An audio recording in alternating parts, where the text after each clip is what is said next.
Stop everything you're doing, because something just happened in Britain that has never happened before. The Supreme Court has spoken, and it didn't just expose Prime Minister Keir Starmer, it destroyed him. £124,000 missing, £39,000 in secret gifts, hidden offshore deals, abuse of power to crush opponents like Reform UK. And now the Chief Justice herself is calling for Starmer to step down. This isn't just a scandal, it's a national crisis. What you're about to hear will shake your faith in everything you thought you knew about British politics. Stay with me, because once you know the truth, you'll never see Starmer the same way again. The announcement of the decision wasn't expected. Not like this. Not with this firepower. As the Supreme Court convened for what was initially billed as a routine summary of legal findings related to political ethics, no one predicted the storm that was about to break loose. But when Chief Justice Dame Sue Carr took her place and pulled out a sealed envelope, it became clear this wasn't business as usual. Her voice was calm, but every word she delivered struck like thunder. She laid it all bare. The secret transactions, the luxury gifts, the hidden property discrepancies, and above all, the damning £124,000 in undeclared taxable income linked to a suspicious property deal. A deal that should have raised red flags from day one. A deal that somehow, under Starmer's leadership, was swept under the rug with what the Chief Justice called deliberate obfuscation and manipulation of financial records. This wasn't just a slap on the wrist, it was a call to step down, immediately. In her televised address, Dame Carr didn't mince words. "We are dealing with systemic ethical failure at the highest level of political office," she said. "This is not a matter of political rivalry. This is a legal and constitutional emergency. The public has been misled, institutions have been abused, and corrective action is required. Now." The courtroom fell silent. Reporters struggled to keep up, and as the ruling rippled across social media, news stations, and the streets of London, it became obvious. Starmer's premiership was on the brink of collapse. But how did we get here? How did the man who built his political identity around integrity and honesty become the face of Britain's latest corruption scandal? The answer lies in a paper trail long ignored and now ruthlessly exposed. It all began with whispers inside the Treasury. Low-level auditors noticing discrepancies in declared assets versus actual expenditures. There were inconsistencies, to be sure, but nothing that screamed scandal, until now. Investigative journalists later got their hands on internal documents showing the Prime Minister's declared gains from the sale of his family's London property did not match the market value or the timeline provided in public filings. Instead of a gain of over £400,000, the taxable portion was curiously adjusted down to just £275,739, leaving a gap of £124,261 unaccounted for. At first, Labour officials brushed it off as a clerical error. Then they pivoted, calling it a legal miscalculation, but the evidence kept mounting. Bank records revealed wire transfers between Starmer's family trust and offshore accounts linked to financial advisors based in Jersey. These were not speculative leads. These were documented movements of large sums that the Prime Minister failed to disclose, and which, according to court documents, were used to fund personal luxuries. That's where things took an even darker turn. Luxury handbags, designer watches, private wine collections, lavish weekend retreats disguised as political conferences. One donor alone, Lord Wahid Ali, was linked to over £39,000 worth of perks provided to Starmer and his wife. Items which remained unreported until after multiple media exposés forced Labour's communications team into damage control. But here's the kicker. Internal emails now leaked to the public show that Starmer was not just aware of these gifts. He actively tried to have them reclassified under party development expenses to avoid disclosure. Legal experts have called this textbook concealment. The Supreme Court called it malicious intent to deceive. Even more unsettling is how deep this rot goes within the Labour hierarchy. Senior aides close to Starmer reportedly advised him to come clean. He didn't. Instead, multiple whistleblowers claim they were shut out, reassigned, or silenced. One senior staffer claims she was told by a Starmer loyalist, "You don't break ranks unless you're ready to break your career." This wasn't just a personal lapse, it was an institutional culture of control, denial, and fear. And now that culture is unravelling in real time, live before the eyes of a stunned British public. Parliament was in chaos within the hour of the ruling. MPs from all sides demanded an emergency debate. Reform UK, Liberal Democrats, and even some within Labour's own ranks called for Starmer's resignation to be immediate and unconditional. Outside Parliament, protesters began gathering with signs that read, "Resign now and democracy betrayed." The UK had never seen a moment like this. And while Starmer released a short statement denying wrongdoing and accusing opponents of weaponising technical issues, the damage had already been done.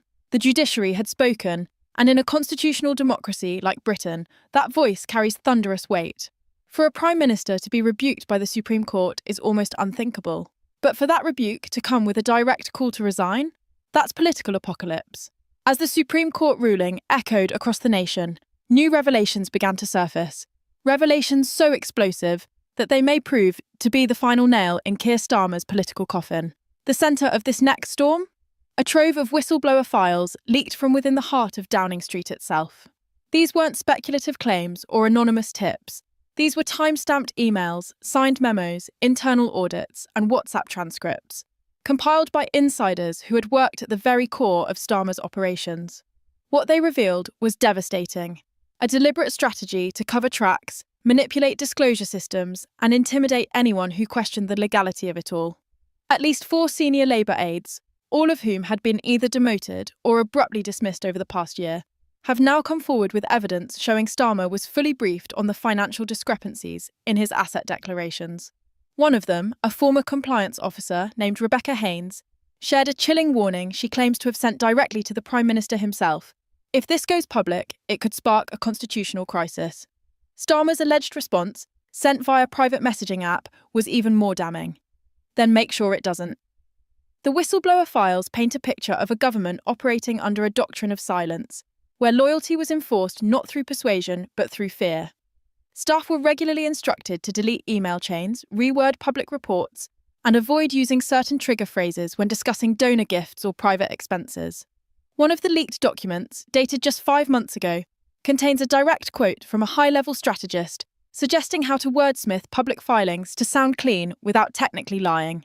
These are not the actions of a party accidentally caught in red tape. These are the machinations of a political machine obsessed with preserving its image at any cost. And now that machine is being disassembled piece by piece in full view of the British public. The leaks also confirm that the £124,000 in question wasn't just miscalculated, it was hidden. A deliberate accounting trick involving the staggered declaration of property gains and an off-book gift rebate scheme allegedly approved by Starmer himself. Auditors working for HMRC reportedly raised red flags twice in the past year, but their concerns were buried by what sources describe as pressure from above. Those same auditors are now reportedly cooperating with investigators following the Supreme Court's ruling, and early indications suggest criminal charges could soon be on the table. More troubling still is the growing evidence of backdoor lobbying by ultra-wealthy donors in exchange for policy influence. The £39,000 worth of personal gifts from Labour benefactors wasn't just about handbags and hotel suites. It was part of a broader culture of political access, where money didn't just buy influence, it bought silence. One leaked recording from a private Labour fundraising dinner captures a major donor jokingly telling a Labour MP, "If I buy the drinks, can I write the energy policy?" The room laughed, but no one said no. The donors weren't the only ones given special treatment. Internal logs show that several gift providers were rewarded with confidential briefings, invites to closed-door policy sessions, and even early access to draft legislation. What's worse is that these sessions were deliberately kept off the official parliamentary calendar to avoid scrutiny. That revelation alone has triggered fury from constitutional watchdogs, with several retired judges calling for an emergency ethics panel to investigate systemic corruption inside Downing Street. Public trust is now in freefall.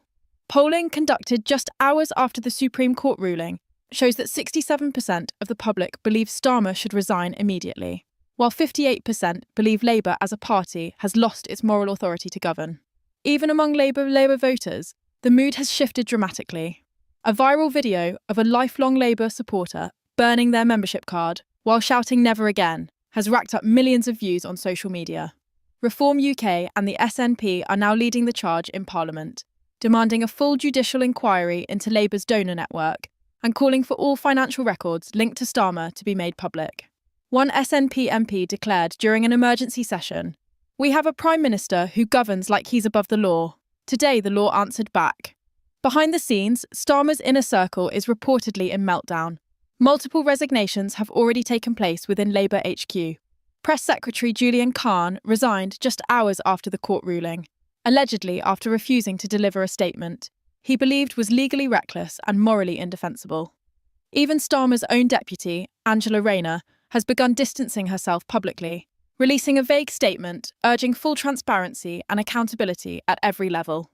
Sources close to Rayner say she's preparing for an emergency leadership contest, should Starmer be forced to step down.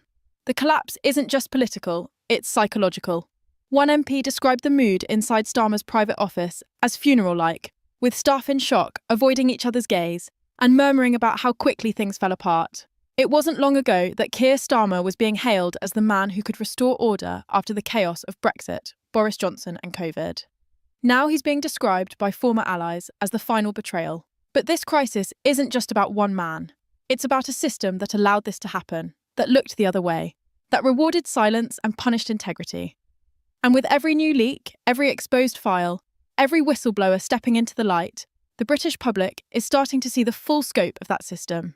It's no longer a question of whether Starmer will fall, but how far he'll drag the Labour Party down with him when he does. As the tide turns violently against Keir Starmer, Westminster has descended into chaos. The gravity of the Supreme Court's rebuke has not only sent shockwaves through the legal and political communities, it has also detonated the fragile unity holding the Labour Party together. For the first time since he assumed leadership, Starmer stands almost completely isolated. Once loyal allies are now either silent, evasive, or openly critical. Cabinet ministers are scrambling to salvage their own reputations. Backbenchers are revolting, and the public, once cautiously optimistic about Labour's so-called moral clarity, now watches in rage as the party implodes under the weight of deception and scandal. Within days of the ruling, Labour's senior leadership has begun to fracture. Shadow Home Secretary Yvette Cooper cancelled her scheduled media appearances and was later seen leaving Parliament through a side entrance, refusing to answer questions from reporters. Ed Miliband, previously a vocal defender of Starmer, issued a cold, procedural statement that avoided any mention of the Prime Minister's name. Meanwhile, Lisa Nandy, once floated as Starmer's potential successor, has reportedly held exploratory meetings with key donors and backbench power brokers. According to sources close to the meeting, the consensus was grim. If Keir doesn't step down now, we all burn with him. This sudden exodus of loyalty has turned Labour HQ into a bunker. Starmer's remaining advisors have locked themselves into emergency war room strategy sessions, but even they seem to know the inevitable is closing in. One insider, speaking anonymously, described the atmosphere as paralysed by panic, saying, "There's no exit plan because we never imagined he'd be caught. Staff morale has cratered. Interns have reportedly been told not to come in. Multiple senior figures in Starmer's policy unit have gone dark, refusing to answer phones or emails. And as journalists circle like vultures, the leaks keep pouring out, compounding the damage. One particular bombshell threatens to drag even more Labour figures into the scandal. An internal report, authored by a top Labour ethics advisor, suppressed for over 6 months, warning that Starmer's financial entanglements posed a severe reputational risk to the party and recommending immediate transparency reforms. That report, which was buried and never acted upon, is now being circulated among MPs who are preparing a formal letter of no confidence. According to one source in the Parliamentary Labour Party, over 70 MPs are prepared to sign it.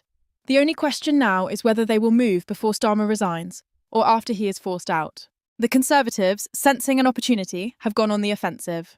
Rishi Sunak has accused Starmer of presiding over a shadow government of lobbyists and liars, while Tory backbenchers gleefully point out the irony that the man who spent years championing ethics reforms now finds himself mired in the very abuses he condemned. But it's not just political rivals piling on. Civil service unions are demanding an inquiry into how Starmer's office allegedly pressured regulators. Journalists who once gave him the benefit of the doubt are now digging into every contract, every foreign trip, every undeclared gift. And ordinary citizens, they've taken to the streets. Outside Parliament, the protests have grown larger and louder. Demonstrators, many of them former Labour voters, chant slogans like "Red Tories out" and "No more secrets" as they demand a general election. The scenes have grown increasingly volatile, with police deploying crowd control units as scuffles break out between rival protest groups. For the first time in years, the political climate in Britain feels combustible, fuelled by a sense of betrayal that cuts across party lines. The people aren't just angry at Starmer, they're angry at the entire system that allowed him to rise, that ignored the warning signs, that pretended the Labour Party was immune to the corruption it once vowed to root out. Inside the Palace of Westminster, the pressure is reaching critical mass. Conservative MPs have submitted an emergency motion demanding a formal inquiry by the Parliamentary Standards Committee. The SNP and Lib Dems have both backed calls for a temporary suspension of Starmer's prime ministerial duties until the investigation concludes. Even the Speaker of the House has weighed in, calling the situation gravely destabilising to parliamentary integrity. And in a symbolic but powerful move, Reform UK tabled a vote of no confidence, not just in Starmer, but in the entire Labour government. Though the vote is unlikely to succeed without significant Labour defections, it's a harbinger of what's coming, a full-scale legitimacy crisis. Meanwhile, Starmer's silence is becoming its own scandal. Beyond a few vague public statements, filled with legalese and denials, he has avoided the press, skipped Prime Minister's questions, and been absent from critical policy briefings. It's as if he's gone into hiding, hoping that the storm will pass. But this storm isn't passing, it's accelerating. And each day he refuses to speak plainly, to answer directly, to submit to accountability. He confirms what more and more Britons now believe, that Keir Starmer is no longer fit to lead. And yet, as Parliament turns against him, as the courts issue devastating rebukes, as protesters gather outside his office and Labour collapses from within, Starmer clings to power. His strategy, if one exists, appears to be survival through inertia. If he can just wait it out, if he can just ride the news cycle, perhaps he believes the public will move on. But this isn't just another political controversy. This is a judicial indictment, a party revolt, and a national reckoning rolled into one. And as the days drag on, with every headline, every leak, every whistleblower confession, the narrative becomes irreversible. Keir Starmer's time is up. He just doesn't know it yet. Keir Starmer's rise was built on a promise to restore dignity, transparency, and trust to British politics. He entered the national stage as the calm technician, the legal expert who claimed he could clean up the mess left by the Tories. But now that very persona lies in tatters, exposed as a calculated mask concealing a hunger for power, influence, and unchecked control. The man once dubbed Mr. Integrity by party loyalists has become a national punchline, if not a pariah, at the heart of the most explosive scandal modern British democracy has ever witnessed. And yet, the real tragedy here is not just Starmer's downfall. It's what his betrayal means for the millions of people who placed their trust in him. Working-class voters who believed his promises, youth activists who thought they were fighting for a cleaner future, long-time Labour supporters who saw in him a second chance for decency. Now all of them watch as the illusion shatters, and the cost of that betrayal cuts deep. It's not just the fall of a leader, it's the corrosion of hope, the humiliation of idealism, the weaponization of ethics as a branding tool rather than a moral compass. The judiciary has spoken. Parliament is on fire. The streets roar louder with each passing hour. But inside Number 10, Starmer still clutches the reins, refusing to let go, even as the ground beneath him collapses. He gambled that silence and spin would buy him time. But the public isn't buying it anymore. They see the man behind the mask now. They see the lavish gifts, the donor kickbacks, the shell companies, the regulatory interference, and the dark machinery of a leader who once promised forensic honesty and delivered fraudulent deceit.